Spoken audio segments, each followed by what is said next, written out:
बिस्मिल्लाहिर्रहमानिर्रहीम। अस्सलाम वालेकुम व्यूवर्स, आप देख रहे हैं मेरा यूट्यूब चैनल और मैं हूं मोहम्मद अली नासिर।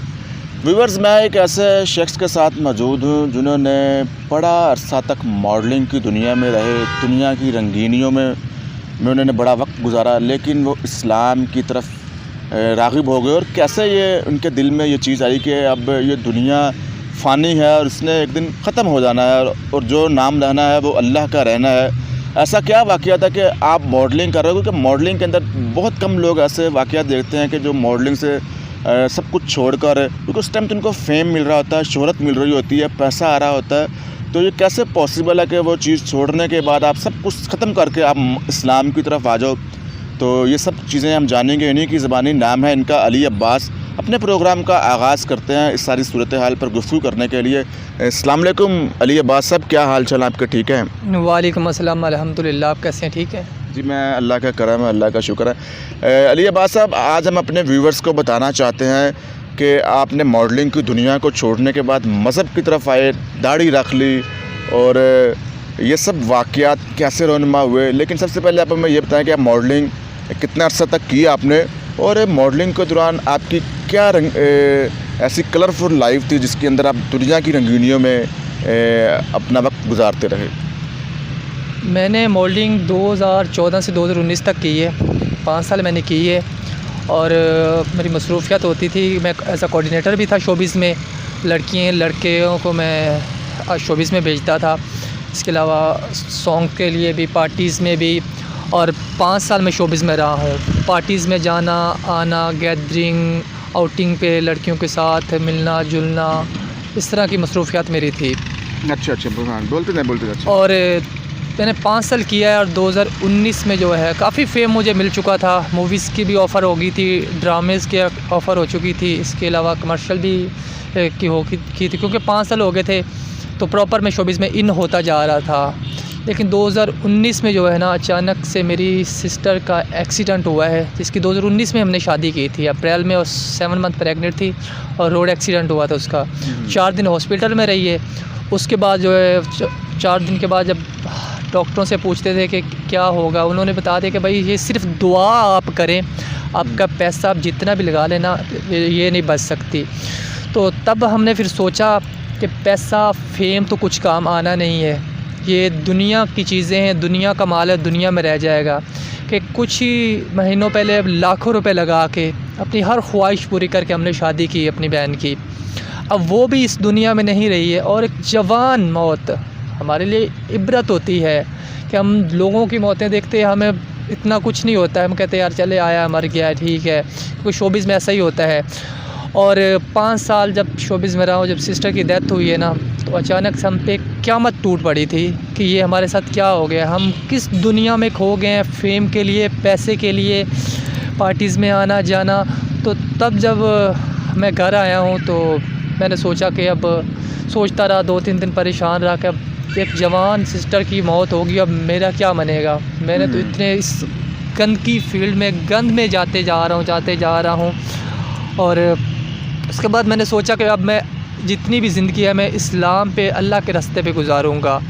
तो मेरे बड़े बड़े बाल थे, मैंने अपने बाल कटवा दिए। जैसे मैंने फिर बयान सुने कि तस्वीरें प्रिंट निकलवाना वो हराम है, मैंने सारी अपनी 10 साल की एल्बम थी मैंने जला दी।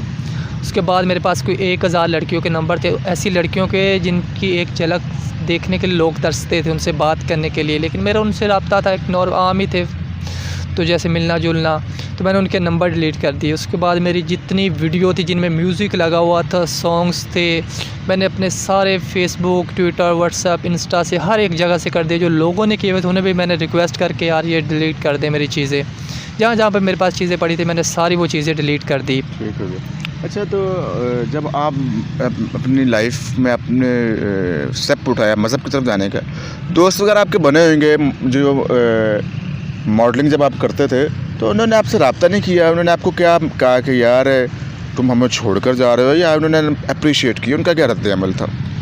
पहले तो काफ़ी ज़्यादा दोस्तों ने कहा कि यार हमारे साथ भी ऐसे काफ़ी हादसा हुए हैं, लेकिन ये आप 4-5 महीने के बाद जो है ना चेंज हो जाओगे। बस अभी आपकी सिस्टर की डेथ हुई है, एक तो दोस्त ने मेरे कहा कि मेरे अब्बू की डेथ हुई, मैं भी 4-5 महीने शोबिस मैंने छोड़ दिया था, फिर मैं वैसे आ गया। आप भी ऐसे ही करोगे तो आप ऐसा ना करें कि अपने बाल ना कटवाएं, अपनी चीज़ें जो मेमोरीज़ ना डिलीट करें, तो रहने दें। तो मैंने कहा नहीं, मैं इंशाल्लाह जो है मैं अब आया हूँ अल्लाह के रास्ते पे, तो मैं आप मुझे जब भी देखेंगे मैं मज़ीद इस्लाम की तरफ जाता रहूँगा। तो मैंने उनको समझाने की कोशिश की, कुछ तो समझ गए, लेकिन जो इस गंदगी में खोए हुए थे लोग, इस जो गंदगी में खो जाता है ना, वो वापस नहीं आता है। कोई हज़ार में से एक ही होगा।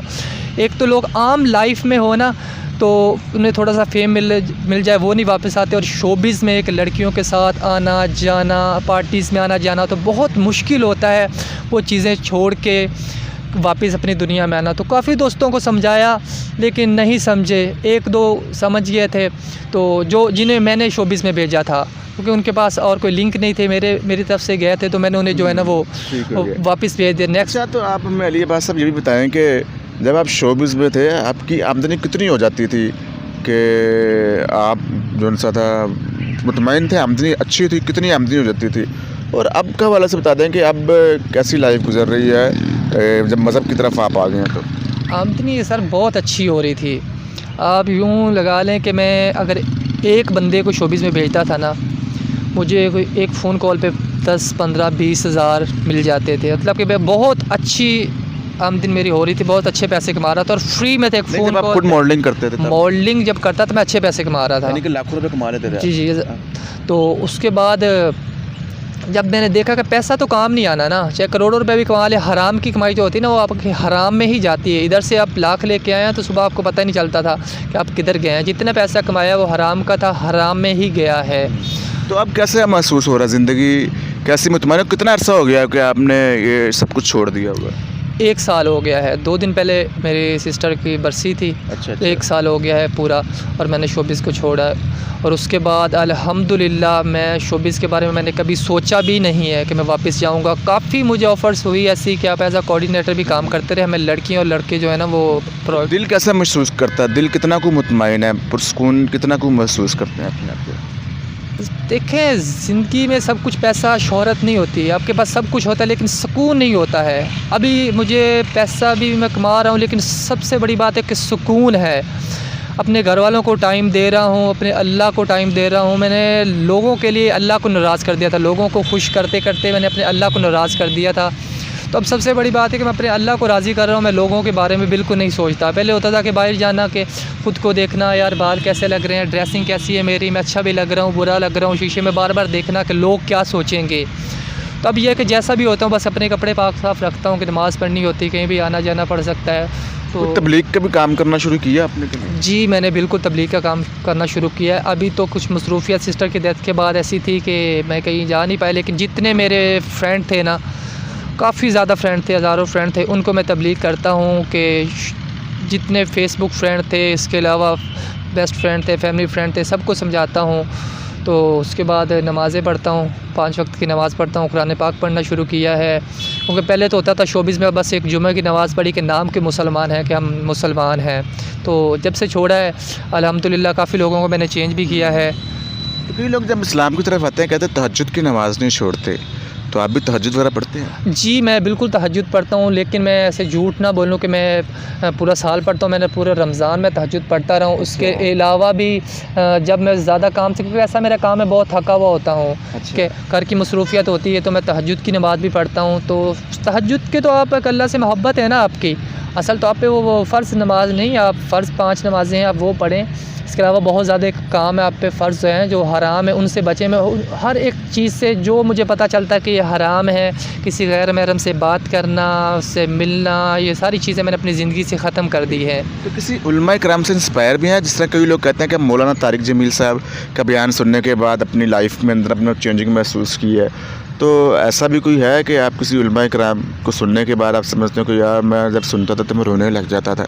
ऐसा वाक़या तो नहीं? जी, उसके बाद मैंने सब साहब के बयान सुनने शुरू किए। जैसे जैसे मुफ्ती तारिक मसूद के मैं सुनता था, उसने बताया कि लड़कियों के जो आप नंबर सेव किए होते हैं लड़कों के नाम से, ठीक है, ये भी तारिक मसूद का नाम जी था? जी मुफ्ती, ठीक है, सवाल जवाब उनके मैं सुनता रहता हूँ। वो मैंने नंबर सारे डिलीट कर दिए और इनके मैंने साकिब रज़ा के बयान सुने। तो जैसे जैसे मुझे पता चलता गया कि ये गैर महरम से बात करना हराम है, तस्वीरें बनाना हराम है, म्यूज़िक जो सुनना हराम है। लोग तो कहते हैं जी उसके बाद कि ये टकनों से ऊपर आपका कपड़ा होना चाहिए, वो मैंने बयान सुना। लोग कहते हैं कि नीचे हो कोई भी नमाज में ऊपर होना चाहिए, लेकिन मैंने अपने जितने भी मेरे कपड़े थे मैंने सब शलवारें अपनी छोटी करवा दी। तो काफ़ी सब मैं बयान सुनता हूँ जो मुझे समझ में आता है, जिनके बयान में हर फ़िरके का सुनता हूँ। तो ये नहीं कि मैं अहले सुन्नत से ताल्लुक़ रखता हूँ, अहले सुन्नत के मैं हर फ़िरके का सुनता हूँ। तो जो सही होता है मैं उस पर अमल करता हूँ।